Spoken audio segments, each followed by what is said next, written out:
Hello and welcome back, and that's right. Today I want to talk about a NAS device that's kind of caught me off guard. Today I want to talk about the Aoostar or Aoostar WTR Max, a new 11-bay NAS solution. This is 6 hard drive or SATA bays there and 5 M.2 NVMe bays. Now, it's not that this device's arrival has caught me off guard. It isn't. I've known about this device well towards 2024. I think it was around September, October, I first heard bits and bobs about it. What has caught me off guard is the price.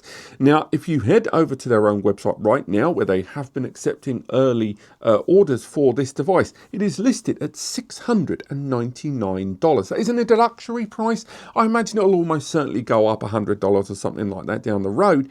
But right now, for what you are getting at this price point, there's just nothing else being promised right now from Eastern NAS solutions that are arriving OS free at this level in terms of hardware. And that price tag has really kind of surprised a lot of users right now and has challenged the status quo for a lot of OS-free pre-built NAS solutions right now. Now, let's actually break down into that hardware somewhat. Now, I mentioned the storage. It has got 6 SATA bays there. And again, the SATA bays there at the front, 3.5 inch and 2.5 inch there. But it also has an additional 7th bay, not unlike we've seen before on the Zimmer Cube from Icewhale. And that 7th bay houses 4 M.2 NVMe bays that feed onto what I presume is going to be a U.2 or U.3 interface there. And on there are 2 Gen 4x1 slots. So again, that affords up to 2 gigabits per second bandwidth each, and 2 Gen 4x2 slots there. So that's 4 gigabits per second sequential bandwidth each. Now again, it's all going to come down to what they're being fed into there. So almost certainly it's probably going to cap either 2 gigabit, 4 gigabit, or perhaps if you're lucky 6 gigabit. But on top of that, there is an additional M.2 NVMe bay for a 2280 length SSD that is also at Gen 4x2. So straight away, that is an enormous amount of storage. Obviously, we want to know more about the controllers that these storage configuration are feeding into, but even early doors, that is an unparalleled level of storage capability and performance being promised here out the gate. But talking about storage is all fair and well and performance, but if you're going to create a desktop solution with this much storage inside, we've really got to talk about design and cooling. Let's tackle that first one. It is a very compact 6-bay desktop model there. Again, a metal external casing there. The motherboard is in a horizontal arrangement at the bottom. We're seeing that growing in popularity there. But in terms of cooling, the system features 2 rear-mounted cooling fans drawing air over the main storage base. The CPU has its own vented singular low noise fan, it says on the original documentation of this device, pulling air through and above that CPU there to assist passive cooling and active cooling in combination with that vented panel coming out the rear. And there's an additional cooling fan on the base motherboard underneath that presumably is drawing air over the components, and that additional Gen 4x2 M.2 NVMe there. Now, that's all great. But I will say, for all of the documentation that's showing people directly connecting to this via a variety of methodologies and seeing it there on top of a desktop, I don't care how many times they can use the word silent on those fans. This thing is not going to be quiet. I'll have to really commit to it when it arrives here in the studio to really 100% it, but based on what I'm seeing here, this is not going to be a quiet NAS, and I think a lot of users are going to have to keep that in mind.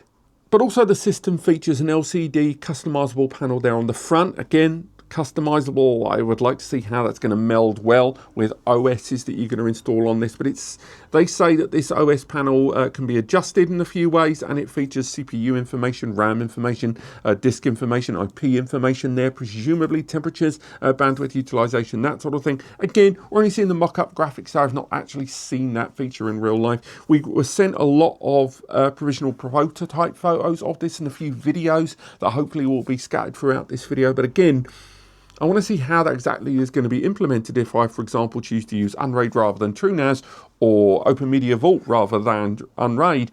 I want to know how the LCD panel is actually still going to be able to get the job done. And it doesn't look like it's going to be touchscreen or, controlling the lights of the fans or whatever, or restarting the system. But still, I want to know what level of control I've got over this hardware, given it is arriving as an OS-free product.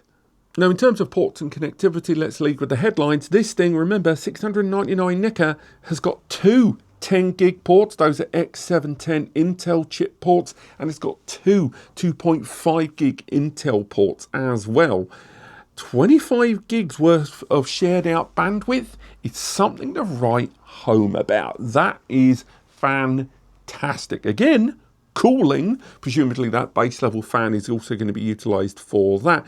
But that is a rare occasion we see in desktop NAS solutions where a system has a huge amount of storage and a huge amount of performance potential with a realistic expectation to be able to harness a decent amount of that via external network connectivity here.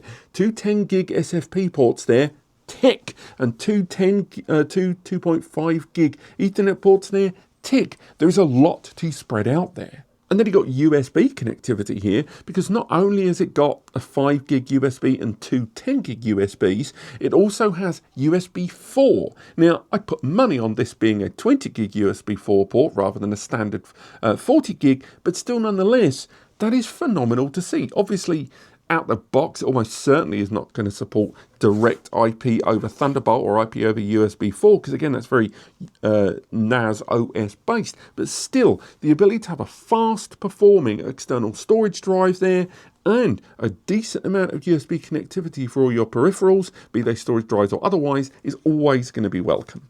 But it doesn't stop there. It also arrives with an OCuLink port as well, a Gen 4x4. That's a huge amount of performance potential there. Now, as a quick sideline, when I've got these devices here on the table, I've talked about Aoostar several times here on the channel with different solutions, but I will say more than any other semi-DIY or adjacent DIY NAS brand I've talked about, they've embraced and engaged with OCuLink on their solutions more than most brands. Things like the Gen 10 and Gen 12, which had OCuLink on board, not only allowed for connections to things like external GPUs, but they were one of the first brands to roll out OCuLink flash storage. I'm definitely going to be utilizing this if that Aoostar WTR Max arrives here in the studio, because this is a 4-bay OCuLink external storage device. This allows me to add even more storage to that OCuLink port there. Alongside all of this, there is of course DisplayPorts there. There's a 4K 60 frames per second DisplayPort and HDMI output as well. Now, why is that? Well,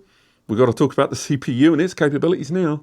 As if things at this price point hadn't already sounded a little bit bonkers, this system arrives with an AMD Ryzen 7 8845HS. Cool story, bruh, but what is that? It's an 8-core, 16-thread integrated graphics-ready processor with a 3.8 GHz base clock speed that can be clocked up to 5.1.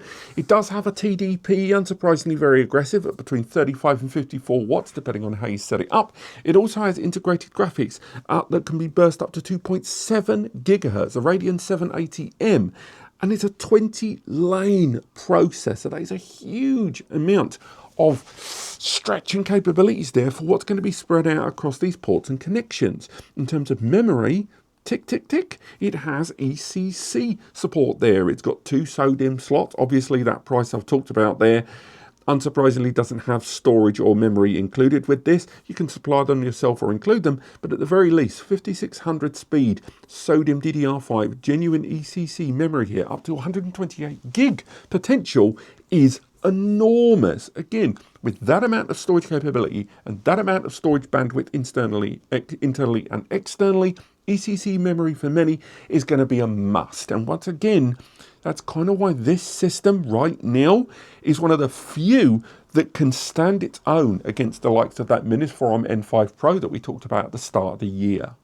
Bottom line, this system is promising a lot. And again, that price, as good as it sounds at $699, is still an introductory price. So do keep that in mind, that almost certainly that price is going to be bumped a little bit down the road. Also, and I don't want to get political, we've still got to talk about tariffs globally, and when it arrives, you're going to have to factor that in perhaps, or maybe that whole thing would have resolved itself. I doubt it though. But the WTR Max from Aoostar might be one of the beefiest and best value desktop NASes I've ever featured here on the channel, and I'm really, really looking forward to showing it to you, but we'll have to wait and see.